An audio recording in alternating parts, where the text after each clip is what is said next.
It's controlling another person, usually among the purposes of prostituting.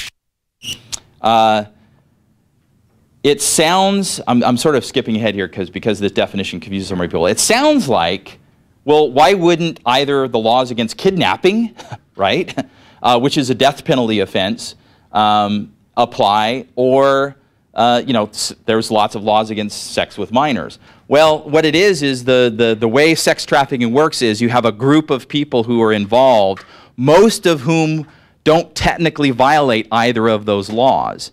Most of these kids that wind up in the system aren't really kidnapped. They're runaways, or they're, you know, or allegedly a lot of them are brought in from other countries, and we don't really know how they got into the system. We don't really know for sure and can't prove that they're in there involuntarily, but they're minors, so it's kind of, they can't really be in there voluntarily either. But it's not technically kidnapping, and only the person who has sex with the minor violates those laws. Everybody who aided and abetted that didn't break that law. So this essentially creates a bundle of law that says, look, if you're involved in this process, you can fall under this law. California has 3 of the biggest sex trafficking centers in the country, according to the FBI: San Diego, LA, San Francisco. And I mean, a lot of that has to do with being the Pacific Rim gateway and the Latin American gateway is a lot of that. It's not so much Californians, I don't think.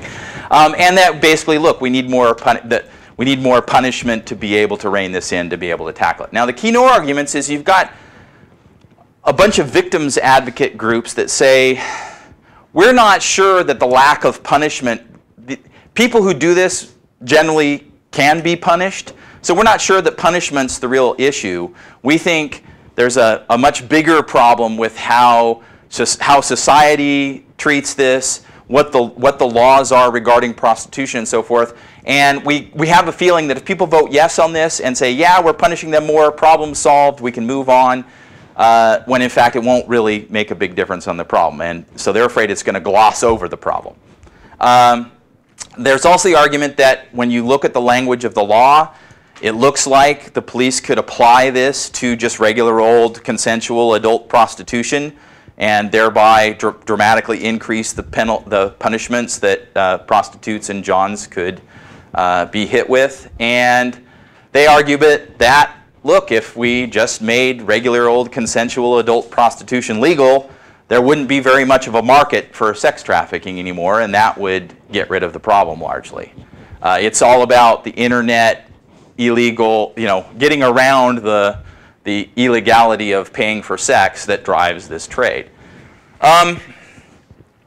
So this does, like I kind of already explained in order to clarify the definition, this does get at a gap in the law where people can be involved in something that looks an awful lot like they were kidnapping kids and prostituting them, but not technically violating either of those laws in a way that you can convict them of. This clarifies that and makes it possible to make a case against people who do that. I totally agree on the prostitution argument. I mean, every bit of economic research that's ever been done on prostitution says that the biggest problem with prostitution is that it's a black market, and that you have almost none of the problems with prostitution that you see in the rest of the country in the places where it's legal. And so making it legal would get rid of a lot of these problems. And this is sort of a quibble, but we have this problem with the sex offender registry in California. We created the sex offender registry so that you can type in Bakersfield, California, and it pops up a map, and you can click on every registered sex offender that's legally in the system, which is supposed to be all of them, and see where they are if you've got one living next to you, and keep track. The whole point was for us to be able to keep tabs on violent sexual predators, right? Well, the problem is they didn't change the laws regarding who goes on that list.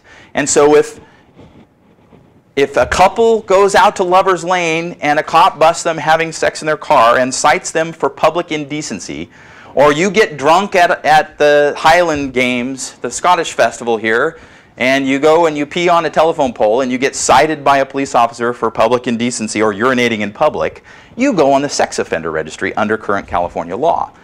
And so, you know, that's undermining the purpose of what the sex offender registry is supposed to do. In this case, Putting people who actually kidnap kids and prostitute them on the sex offender registry makes perfect sense. Putting every John and prostitute on the sex offender list is just going to completely gum it up with people. Who cares if there's someone who used to be a prostitute or someone who once went to a prostitute, lives 2 blocks away, compared to someone who serial molested a child that lives 2 blocks away?